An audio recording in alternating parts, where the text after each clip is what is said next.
20 this morning from Hong Kong on Cathay Pacific flight number CX-907.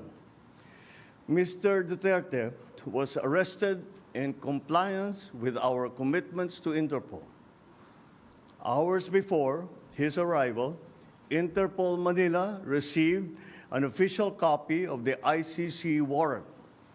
This prompted the Prosecutor General of the Department of Justice to serve the warrant. Interpol asked for help, and we obliged because we have commitments to the Interpol, which we have to fulfill. If we don't do that, they will no longer help us with other cases involving Filipino fugitives abroad. This is what the international community expects of us as the leader of a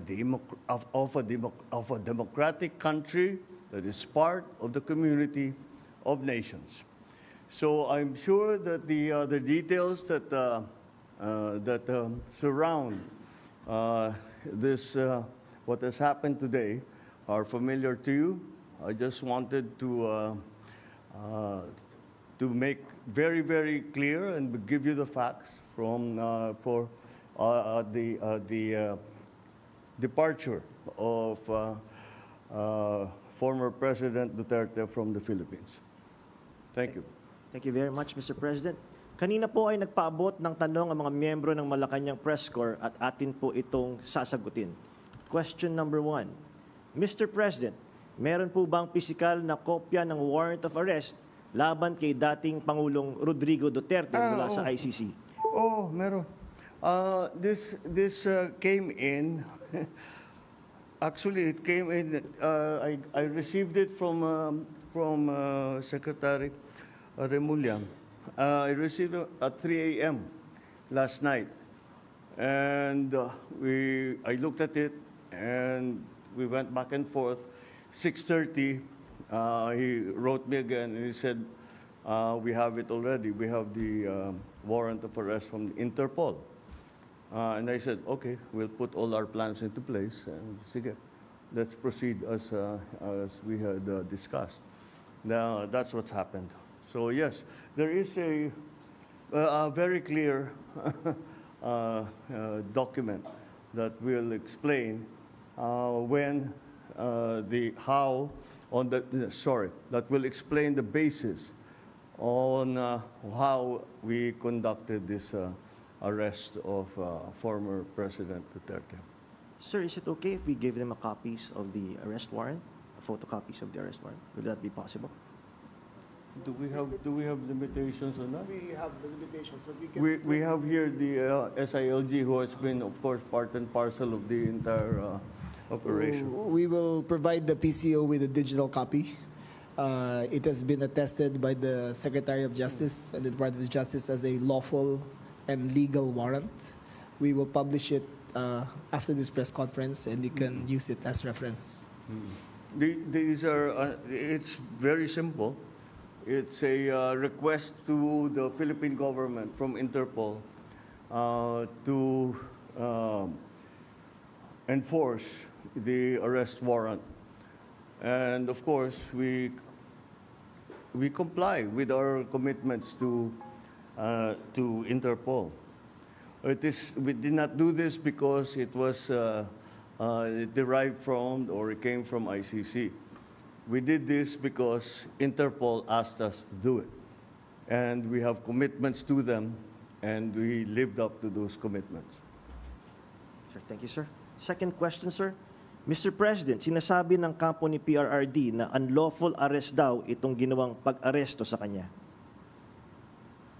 Well, we followed every single necessary procedure. We had a very good basis on which to serve that warrant and to read him his rights.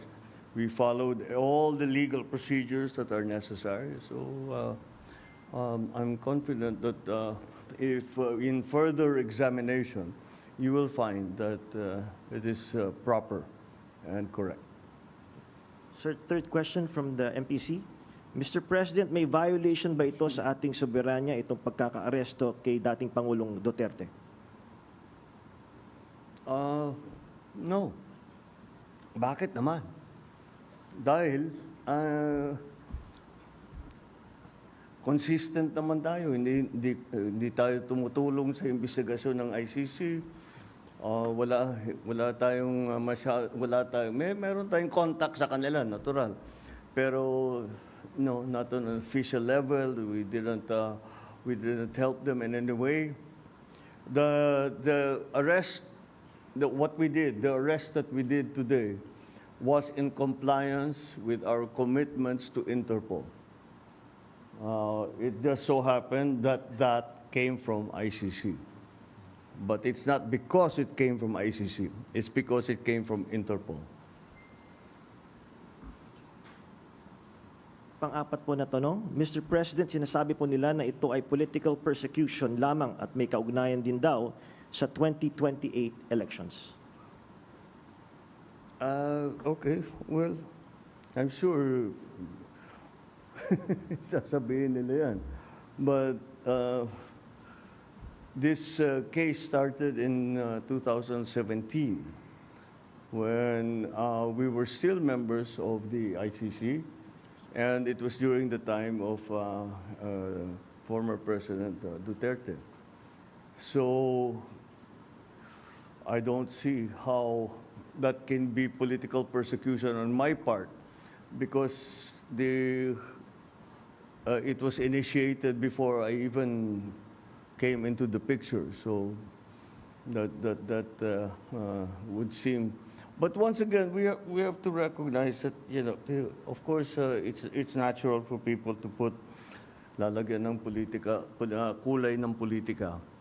Pero sinundan lang natin yung ICC, yung Interpol. Hindi natin kinakausap yung ICC.